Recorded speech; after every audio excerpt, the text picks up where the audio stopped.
ఈ కథ రెండు దేశాల సరిహద్దున వద్ద మొదలవుతుంది. నోవా అనే యువకుడు సైన్యం కంటపడకుండా తప్పించుకుంటూ తన దేశం నుండి మరో దేశంలోకి అక్రమంగా ప్రవేశించాడు. దారిలో అతనికి ఒక వ్యక్తి ఎదురయ్యాడు. అతను నోవా పరిస్థితి అంటే అతను సైన్యం నుండి పారిపోతున్నాడని వెంటనే గ్రహించాడు. విలియం అనే ఆ వ్యక్తి నోవాను తన ఇంటికి తీసుకువెళ్ళాడు. విలియం భార్య మ్యారన్ నోవాను చూసి ఆశ్చర్యపోయింది. సరిహద్దున నోవా కనిపించాడని, పొరపాటున సరిహద్దు దాటి వచ్చినట్లు అనిపించడంతో సైన్యం నుండి రక్షించడానికి అతన్ని ఇంటికి తీసుకువచ్చానని విలియం వివరిస్తాడు. ఆ తరువాత ముగ్గురు కలిసి భోజనం చేశారు. భోజనం సమయంలో ఆ రాత్రి ఇక్కడే ఉండవచ్చునని విలియం నోవాకు చెప్తాడు. ఆ రాత్రి మ్యారోన్ పడుకోవడానికి సిద్ధమవుతున్నప్పుడు ఒక అపరిచితుడిని ఇంట్లో ఉంచుకోవడానికి ఏమాత్రం సరికాదు అని కోపగించుకుంటాడు. మనుషులు ఒకరికొకరు సహాయం చేసుకోవాలని విలియం వివరించడానికి ప్రయత్నిస్తాడు. కానీ మ్యారోన్ అతనితో ఏకీభవించలేదు. మరుసటి రోజు ఉదయం విలియం పిలవగానే నోవా నిద్రలేచి త్వరగా కిందకు వచ్చాడు. విలియం తన పనిలో నిమగ్నమై ఉండగా నోవా అతనికి సహాయం చేయడం మొదలుపెట్టాడు. కానీ కాసేపటికి అతనికి ఒక బొమ్మ కనిపించింది. ఆ బొమ్మను చూసి నోవా విలియంను అతనికి పిల్లల గురించి అడిగాడు. తనకు పిల్లలు లేరని విలియం చెప్పాడు. కాసేపటికి తర్వాత ముగ్గురు అల్పాహారం కోసం కూర్చున్నారు. విలియం నోవాతో ఇలా అన్నాడు: నేను రైతుని కాబట్టి నాకు చాలా పనులు ఉంటాయి. నువ్వు నాకు పనిలో సహాయం చేయగలిగితే ఇక్కడ ఉండవచ్చు. ఇది విన్న మ్యారోన్ కోపంతో అక్కడి నుండి వెళ్ళిపోయింది. నోవా ఇంటి పనులు చేయడం మొదలుపెట్టాడు. విలియం తన స్నేహితులను కలవడానికి వెళ్ళాడు. నోవా అక్కడే ఉండాలని నిర్ణయించుకున్నాడు.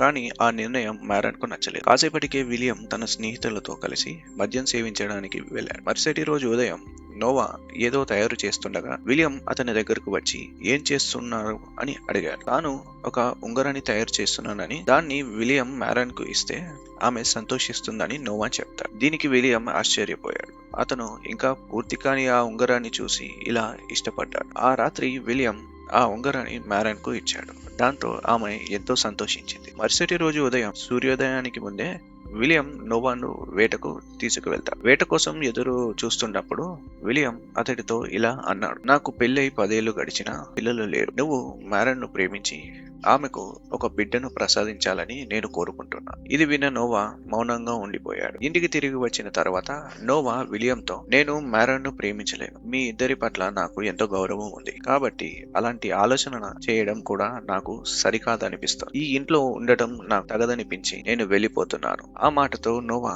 తన సామాను సర్దుకోవడం మొదలుపెట్టాడు.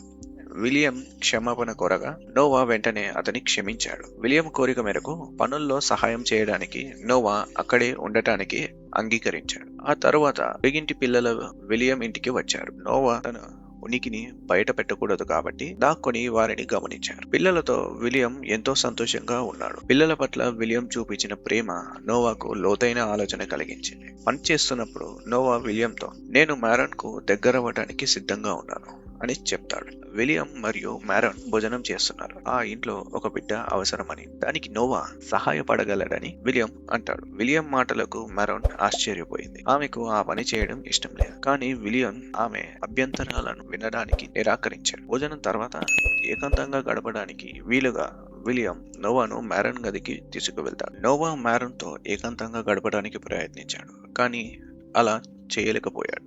చివరికి ఏమి చేయకుండానే బయటకు వచ్చాడు. మరుసటి రోజు ఉదయం విలియం మరియు మ్యారన్ ఒక పార్టీకి బయలుదేరుతారు. వారు అక్కడికి చేరుకున్నాక అక్కడ పిల్లలను చూసి మ్యారన్ ఎంతో సంతోషించి పార్టీలో విలియం విపరీతంగా మద్యం సేవించాడు. మరుసటి రోజు ఉదయం విలియం మరియు నోవా ఎండలో నిలబడి ఉన్నారు. మ్యారన్ వారి దగ్గరకు వచ్చి ఎలాగైనా సరే తనకు ఒక బిడ్డ కావాలని చెప్పింది. అంతకు ముందు రోజు పార్టీలో చాలా మంది పిల్లలను చూశాక తమ ఇంట్లో కూడా ఒక బిడ్డ అవసరమని తనకు అర్థమైంది. కాసేపటికి నోవా మరియు మ్యారన్ ఏకాంతంగా గడిపారు. ఆ రాత్రి మ్యారన్ తల్లి అయ్యా తమ జీవితాలు పూర్తిగా మారిపోతాయని విలియం ఆమెతో అంటాడు. మరుసటి రోజు ఉదయం మ్యారన్ తయారై అల్పాహారం తీసుకుని నేరుగా నోవా దగ్గరకు వెళ్ళింది. అతనికి ఆహారం ఇచ్చిన తర్వాత ఆమె అతన్ని సరిహద్దు దాటి తమ దేశంలోకి ఎందుకు వచ్చావని అడిగింది. తన స్వదేశంలో ఉద్యోగాలు లేవని, తనకు పని అత్యంత అవసరమని, అందుకే సరిహద్దు దాటి వచ్చానని నోవా వివరిస్తాడు. అది విన్న మ్యారన్ అక్కడి నుండి వెళ్ళిపోయింది. విలియం పొలంలో పని చేస్తుండగా నోవా మరియు మ్యారన్ ఏకాంతంగా గడిపారు. అలా కొన్ని రోజులు గడిచిపోయాయి. ఒకప్పుడు విచారంగా ఉండే మ్యారన్ ఇప్పుడు బిడ్డకు జన్మనిచ్చే అవకాశం గురించి సంతోషంగా మారింది. అవకాశం దొరికినప్పుడల్లా ఆమె నోవా దగ్గరకు వెళ్లి అతనితో శారీరక సంబంధం కలిగి ఉండేది. కొన్ని రోజుల తర్వాత మ్యారోన్ పళ్ళు తోముతుండగా విలియం ఆమెను గర్భవత అని అడిగాడు. మ్యారోన్ కాదు అని తల ఊపడంతో విలియం వారి ప్రయత్నాలను ముమ్మరంగా చేయమని ఆమెకు చెప్తాడు. కాసేపటికే మ్యారోన్ నోవాను తన గదికి పిలిపించి అక్కడ వారు శారీరక కలయికలో పాల్గొంటారు. విలియం దగ్గరలోనే కూర్చొని ఉన్నాడు. మ్యారోన్ చేస్తున్న శబ్దాలు విని అతను తలుపు తెరిచి వారిని చూశాడు. వారిద్దరిని అలా కలిసి చూడడంతో అతనికి అసూయ కలిగింది. వారిద్దరిపై అతనికి ఎంత కోపం వచ్చిందంటే వారిని చంపేయాలనిపించి. కొన్ని రోజుల తర్వాత నోవా ఇంటి పనులు చేస్తుండగా మ్యారోన్ అతని దగ్గరకు వెళ్లి తను గర్భవతిని చెప్పింది. ఆ వార్త విన్న నోవా ఎంతో సంతోషించాడు. ఆమె విలియంకు ఈ విషయం చెప్పిందా అని అడిగాడు. మ్యారోన్ ఇంకా చెప్పలేదని, త్వరలోనే చెబుతానని మందలించింది. నోవా ఆమెను అభినందించాడు, కానీ మ్యారోన్ మాత్రం అంత సంతోషంగా కనిపించలేదు. విలియంకు ఈ విషయం తెలిస్తే అతను నోవాను ఇంటి నుండి బయటకెంటేస్తాడని వారిద్దరూ భయపడ్డారు. రాత్రి సమయానికి మ్యారోన్ విలియంతో తను తల్లిని కాబోతున్నానని చెప్పింది. సంతోషించడానికి బదులుగా విలియం తీవ్ర ఆగ్రహానికి గురయ్యాడు. అతను ఆమెతో, నీకు గర్భం దాల్చిన విషయం చాలా కాలం క్రితమే తెలిసిందని నాకు తెలుసు, కానీ మీరు ఇద్దరు కలిసి మరికొంతకాలం ఆనందించడం కోసం ఉద్దేశపూర్వకంగానే ఆ విషయాన్ని నాకు తెలియకుండా దాచారు. ఆ విధవను ఇప్పుడే ఇంటి నుండి బయటకు గెంటేస్తాను అని అన్నాడు. మ్యారోన్ అతన్ని ఆపడానికి ప్రయత్నించింది. మరుసటి రోజు ఉదయం విలియం తన స్నేహితులను కలవడానికి వెళ్ళాడు. అతను వెళ్ళగానే మ్యారోన్ నోవా దగ్గరకు వెళ్ళింది. ఆమె అతనితో శారీరక సంబంధం కోరింది, కానీ నోవా ఆమెను పక్కకు నెట్టేయడంతో ఆమె కింద పడిపోయింది. అసలు విషయం ఏమిటంటే నోవా మ్యారోన్ ప్రేమించలేదు. అతను కేవలం ఆమెకు సహాయం చేయాలనుకున్నాడు. తల్లి కావాలని ఆమె కోరిక తీరగానే తన పని పూర్తయిందని భావించి నోవా ఆమెతో అన్ని సంబంధాలను తెంచుకోవాలనుకున్నాడు. కానీ మ్యారోన్ మాత్రం నోవాను ప్రేమించడం మొదలుపెట్టింది. త్వరలోనే నోవా విలియం ఇంటిని వదిలి వెళ్లాలని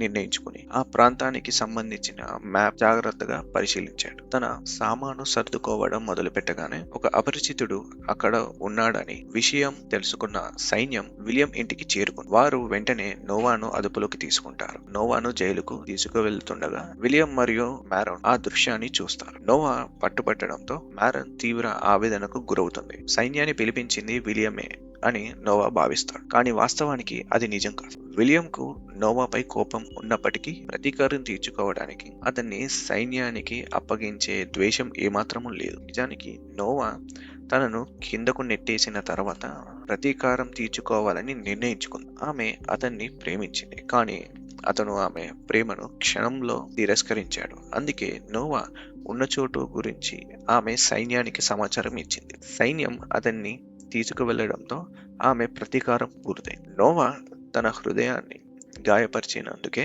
మ్యారోన్ ప్రతీకారం తీర్చుకుంది. ఇలాంటి కంటెంట్ మీకు నచ్చినట్లయితే వీడియోని లైక్ చేయండి, షేర్ చేయండి, and meet you in the next video. Thank you guys.